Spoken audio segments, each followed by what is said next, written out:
नमस्कार बालमित्रांनो आणि श्रोते हो. माझ्या लीला शिंदे ह्या फेसबुक पेजवर आपलं सर्वांचं स्वागत आहे. अष्टपैलू यशवंतराव चव्हाण ह्या माझ्या खास बालकांसाठी लिहिलेलं जे पुस्तक आहे त्यातला आज आपण तिसऱ्या भागाचं वाचन करूयात. तिसऱ्या भागाचं टायटल शीर्षक आहे तुरुंगवास, शिक्षा नव्हे शिक्षण. आता तुम्हाला असं वाटेल की तुरुंगवास आणि शिक्षा नव्हे आणि शिक्षण कसं काय बरं. खरं तुरुंगवास म्हटलं की शिक्षाच म्हणायला पाहिजे ना. पण ती कोणासाठी शिक्षा? जे गुन्हेगार आहेत, ज्या गुन्हेगारांना गुन्ह्यांमुळे शिक्षा केली जाते तिथे त्यांचं पुनर्वसन व्हावं, त्यांच्यात सुधारणा व्हावी आणि म्हणून त्याच्यासाठी त्यांना अतिशय कडक अशा प्रकारची शिक्षा केलेली असते. पण यशवंतराव चव्हाण आणि त्या काळातले जे सगळे राष्ट्रीय सत्याग्रही जे आहेत त्यांना देखील तुरुंगवास भोगावा लागला. का बरं भोगावा लागला हा तुरुंगवास? तर हे तुरुंगवास किंवा तुरुंगात त्यांना का डांबलं तर त्याचं कारण आहे की इंग्रजांविरुद्ध आपल्याला लढायचं होतं आणि स्वातंत्र्य प्राप्त करायचं होतं. स्वातंत्र्याची चळवळ ही जोमाने चालवायची होती आणि म्हणून वेळ प्रसंगी जसं प्रसंग उद्भवेल तसं कधी असं घडायचं की सत्याग्रह करावा लागायचा, कधी उपोषणाला बसावं लागायचं, तर कधी वेगवेगळ्या माध्यमातून इंग्रजांच्या विरुद्ध जे काही शक्य आहे त्यांच्या एकंदरीत अन्यायाने अत्याचाराच्या विरोधात आपल्याला काय करता येईल ते सर्व शांततामय मार्गाने आपण करत असू. पण ते इंग्रजांना परवडण्यासारखं नव्हतं. त्यांना असं वाटायचं की ह्यांचं जे ही चळवळ जी आहे सत्याग्रहाची किंवा राष्ट्रीय चळवळ जी आहे ती त्याचं खच्चीकरण कसं करायचं, ती थांबवायची का, तिला खीळ कशी बसवायची की जेणेकरून त्या जो उद्देश आहे भारताला स्वातंत्र्य प्राप्त करण्याचं जे उद्देश आहे ते कुठेतरी त्याला खीळ बसेल. पण ते त्यांना शक्य झालं नाही. म्हणजे बिना शस्त्र देखील अशा माध्यमातून आपण इंग्रजांना विरोध करत होतो, त्यामध्ये देखील त्यांची दमछाक होत होती. पण हा बंदिवास जो आहे आपल्या भारतीय जे सत्याग्रही होते स्वराज्याच्या चळवळीतले, राजकीय ह्या स्वराज्याच्या चळवळीतले सगळे जे सत्याग्रही होते, तरुण तडफदार असे कार्यकर्ते होते, विचारवंत होते, काही राजकीय पुढारी होते आणि एवढंच नव्हे वेगवेगळ्या क्षेत्रातल्या अगदी साहित्यिक देखील सगळे हे जे आहेत हे सत्याग्रह म्हणजे सगळे आपल्या केवळ भारत मातेसाठी आपल्या राष्ट्रासाठी हे सत्याग्रह ते करत होते आणि राष्ट्रीय चळवळीमध्ये सहभागी होत होते. आणि त्यामुळे त्यांना जेव्हा अडचण होईल तेव्हा तेव्हा इंग्रजांनी ह्यांना बंदिस्त केलेलं, तुरुंगामध्ये बंदिस्त केलं. पण आपले सत्याग्रही जे आहेत ते इतके प्रखर अशा प्रकारच्या जी आपली भूमी आहे त्या भूमीबद्दलचं प्रेम जे आहे, त्याबद्दलची तळमळ, त्याबद्दलची एक आस्था ही त्यांच्या मनामध्ये होती आणि त्यामुळे त्यांना हा बंदिवास जो आहे, इंग्रजांनी केलेला बंदिवास जो आहे तो संधिवासच झाला. त्यांनी त्याची एक विधायक संधी कशी घडेल असे प्रयत्न झालेले दिसतात. बघा, यशवंतराव चव्हाण थोर मोठ्यांच्या जे मोठे मोठे सत्याग्रही होते, जे अनुभवी आहे, जे विचारवंत होते, जे प्रमुख राजकीय पुढारी होते, त्यांच्या सोबत ही तरुणांची फळी, यशवंतराव चव्हाणांसारखी आणि त्यांचे कार्यकर्त्यांची फळी, ह्यांना देखील बंदिवास घडत होता. पण त्या बंदिवासातून न ह्यांचं मानसिक खच्चीकरण झालं, न शारीरिक खच्चीकरण झालं, उलट त्यातून मार्ग कसा काढायचा आणि तो बंदिवास सुसह्य कसं होईल आणि त्यातून आपण एक शिक्षण कसं घ्यायचं की ज्यातून आपल्याला राष्ट्रीय चळवळ ही जी आहे ती जोमाने चालवता येईल. बघा, योगायोगाने तुम्हाला असं दिसून येईल की प्रत्येक वेळी ह्या चळवळीमध्ये राजकीय नेते, सामाजिक नेते, विचारवंत हे सगळे त्या बंदिवासात असायचे. एक उदाहरण तुम्हाला देते की एकदा यशवंतरावांना जेव्हा बंदिवास घडला तुरुंगामध्ये, त्यावेळी त्यांच्या सोबत होते थोर सत्याग्रही आचार्य भागवत. आणि त्यांनी पाहिलं की ही सगळी तरुण पिढी आहे ती नुसती अशी बंदिवासामध्ये नुसतीच बसून राहिली तर एवढं जे प्रखर अशा प्रकारचा जो राष्ट्रवाद आहे किंवा त्यांची जी एक ऊर्जा आहे ती नाहीशी नको व्हायला आणि त्याला उलट एक प्रकारची नवचैतन्य निर्माण व्हावं, त्यासाठी आचार्य भागवतांनी जेलरला सांगितलं, अधिकाऱ्यांना सांगितलं की आम्हाला इथे पुस्तकं उपलब्ध करून द्या, आम्हाला ग्रंथ उपलब्ध करून द्या. आणि त्यात काय झालं की तुरुंग हे ग्रंथालय झालं आणि ते ग्रंथालय, त्या ग्रंथालयातला वेगवेगळ्या प्रकारच्या पुस्तकांचं वाचन घडू लागलं. आणि म्हणजे त्यातून बघा, ह्या पुस्तकांचं वाचनातून वाचनाची प्रेरणा मिळाली तरुणांना, त्या वाचनातून काहीतरी विचारांची दिशा मिळाली, नवीन दृष्टिकोन निर्माण झाले. या वाचन एक वाचन संस्कृती ही जी आहे ती म्हणजे बंदिवासातही, तुरुंगातही वाचन संस्कृती ही कशी त्याची एक जडणघडण ही त्या काळामध्ये घडली. आज आपल्याला बघा बरं, वाचन संस्कृतीसाठी आपण काय करतो की शाळांमध्ये पुस्तकं उपलब्ध करून देतो, पण तिथे तुरुंगामध्ये अशा निराशाजनक वातावरणामध्ये आणि जिथे जेव्हा बंदिस्त असतं माणूस, तेव्हा मानसिकदृष्ट्या, शारीरिकदृष्ट्या, भावनिकदृष्ट्या सर्व अर्थाने बंदिस्त हे जे आयुष्य आहे ते नकोसं होतं. पण इथे मात्र आपल्याला असं दिसून येतं की वाचन प्रेरणेतून एक नव चैतन्य निर्माण झालं, नवीन ऊर्जा निर्माण झाली. बघा, ती एवढंच नव्हे, नुसतं काही राजकीय आणि सामाजिक विचारांचंच वाचन घडत होतं असं नाही. तिथे रा महाजन नावाचे जे थोर विचारवंत आणि लेखक आहे, त्यांनी कालिदासाचं शाकुंतल हे अजरामर ही कृती जी आहे ती या तरुणांसमोर वाचून दाखवली. त्याचा आशय, त्याचं महत्त्व हे त्यांना समजून सांगितलं. आचार्य भागवतांनी शेक्सपियरचं जुलियस सीझर हे नाटक वाचून दाखवलं आणि ह्या नवीन पिढीमध्ये शेक्सपियरची जे अजरामर ही कृती जी आहे त्याबद्दल त्याचं महत्त्व, त्याचं स्वरूप आणि जे जुलियस सीझर ह्या राजाचं जे राज्य जी प्रणाली होती आणि त्यामुळे उद्भवलेले जे प्रसंग होते ते त्यांनी आपल्या तरुण पिढीसमोर मांडले, त्यांना समजावून सांगितले.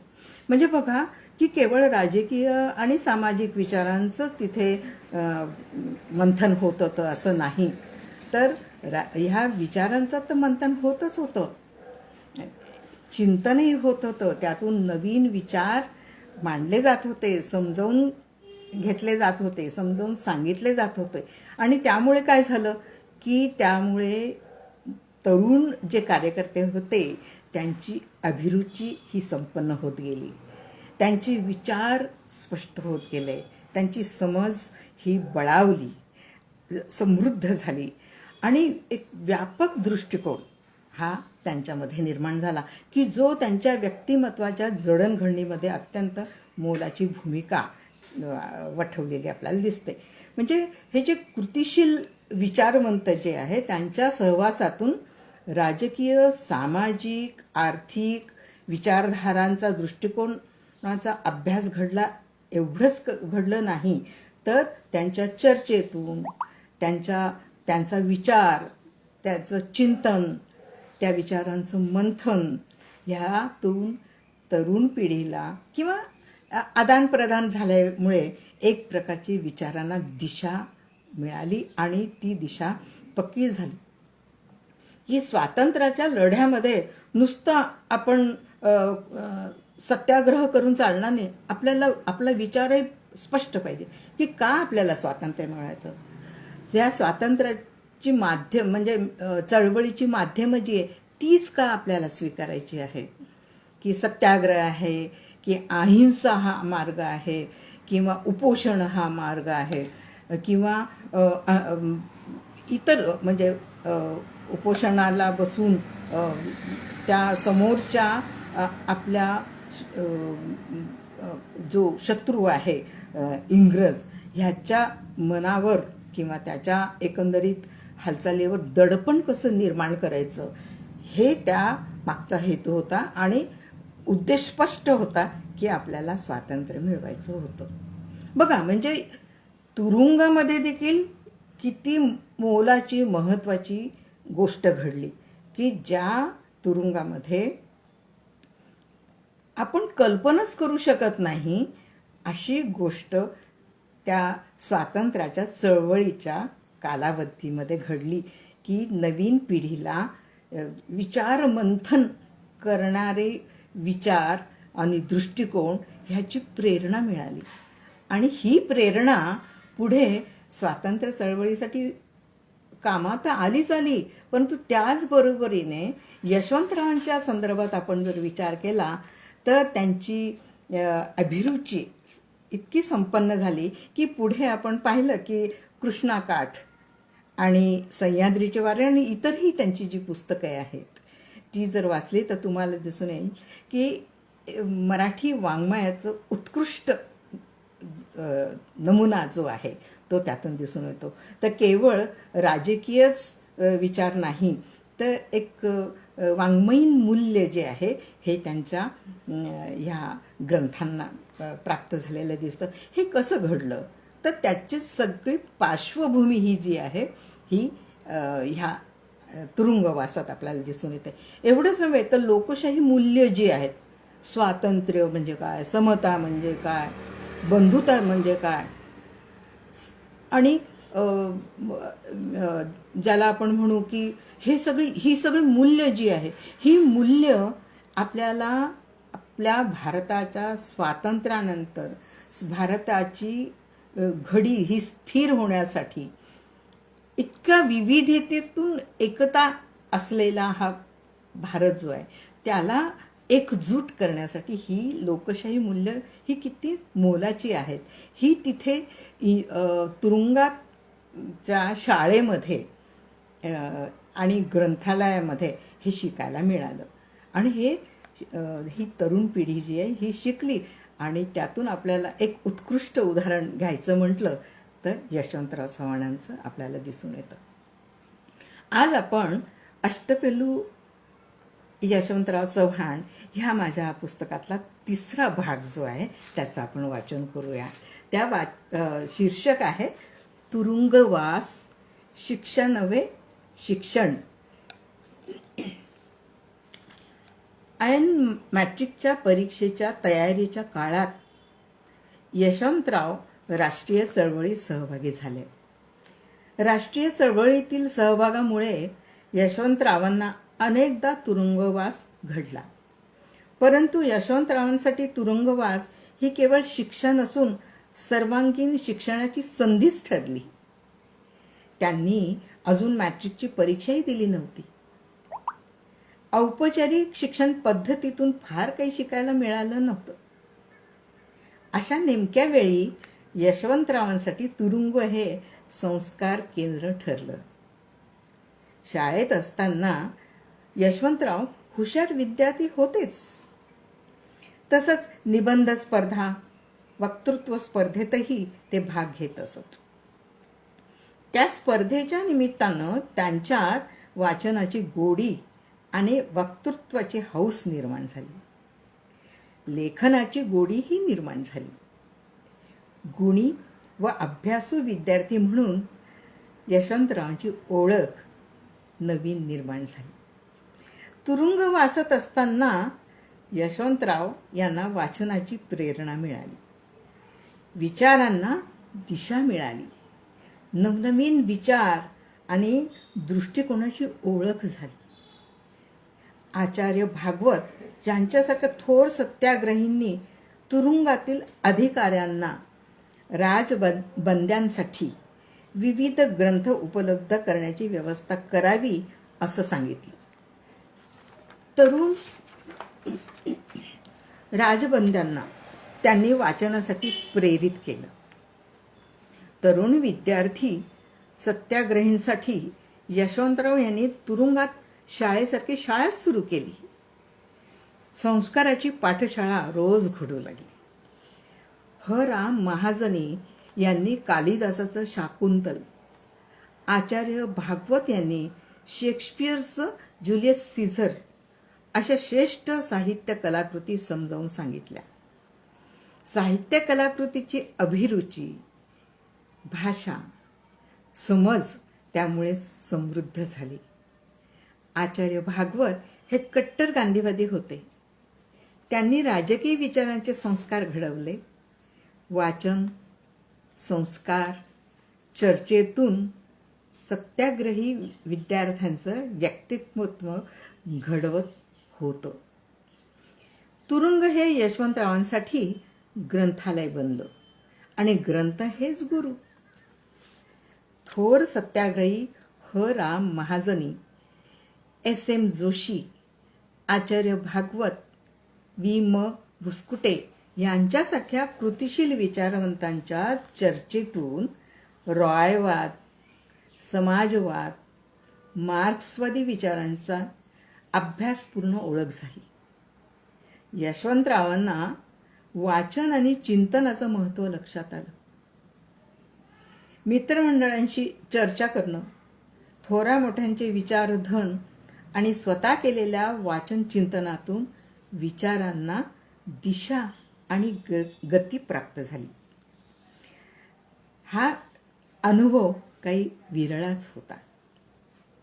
बर्ट्रंड रसेल यांच्या रोड टू फ्रीडम या ग्रंथाच्या वाचनातून यशवंतराव यांना स्वातंत्र्य या संकल्पनेचा अर्थबोध झाला. स्वातंत्र्य ही संकल्पना केवळ एखाद्या राष्ट्राच्या राजकीय स्वातंत्र्याशी संबंधित असा मर्यादित अर्थ नाहीये हे कळलं. स्वातंत्र्य हे अखिल मानव जाती संबंधीचं व्यापक विचारमूल्य आहे हे लक्षात आलं. शालेय शिक्षणात सतत खंड पडूनही प्रत्यक्षात यशवंतरावांचा बौद्धिक वैचारिक विकास मात्र खुंटला नाही. वाचन संस्कृतीच्या जतनानं त्यांचं माणूसपण हे संवेदनशील झालं. त्यांचं व्यक्तिमत्व चौफेर विकसित झालं. राजकीय नेतृत्वाची कार्यक्षमता आणि दृष्टी व्यापक झाली. वाचनानं चिंतन, मनन आणि त्यानुसार आचरणाचं सूत्र उमगलं.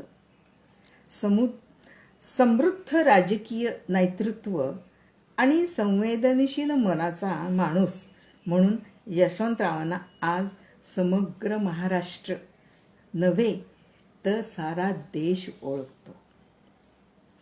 बघा, ह्या तिसऱ्या भागामध्ये यशवंतराव एक राजकीय नेते म्हणून जे उदयास आले, पण त्याचबरोबर त्यांच्यामध्ये असलेलं माणुसकीचं तत्व जे आहे, माणुसकीचे विचारसरणी जी आहे, त्याचबरोबर एक वाचन संस्कृतीमुळे घडलेलं जे एक बौद्धिक वैचारिक ही दृष्टिकोन जो आहे, ह्या कसा जतन झाला आणि तो घडला. म्हणजे यशवंतरावांचं व्यक्तिमत्व केवळ राजकीय पुढारी म्हणून नव्हतं, तर एक समृद्ध, विचारशील, मानवतावादी विचारवंत आणि एक उत्तम राजकीय नेता म्हणून अख्खा भारत हा त्यांना ओळखू लागला. बघा, महाराष्ट्राचं केवढं सौभाग्य आहे की असा विशाल मनाचा, विचारवंत, बुद्धिवंत, मानवतावादी दृष्टिकोन जोपासलेला, प्रत्यक्ष जीवनात त्यांनी हे सगळे विचार अंगीकारलेले होते, असा नेता आपल्याला मिळाला. आणि त्यामुळे आपला महाराष्ट्र समग्ररित्या हा प्रगतीच्या दिशेने वाटचाल करू लागला. आज आपण जी ही रसाळ फळं प्रगतिशील महाराष्ट्राची चाखतो आहोत, त्याचं प्रेरणा जी आहे ही यशवंतरावांसारख्या समृद्ध, संपन्न अशा व्यक्तिमत्वाची आहे, ज्यामुळे आपण किती त्यांच्याबद्दल कृतज्ञता व्यक्त करावी ती कमी आहे.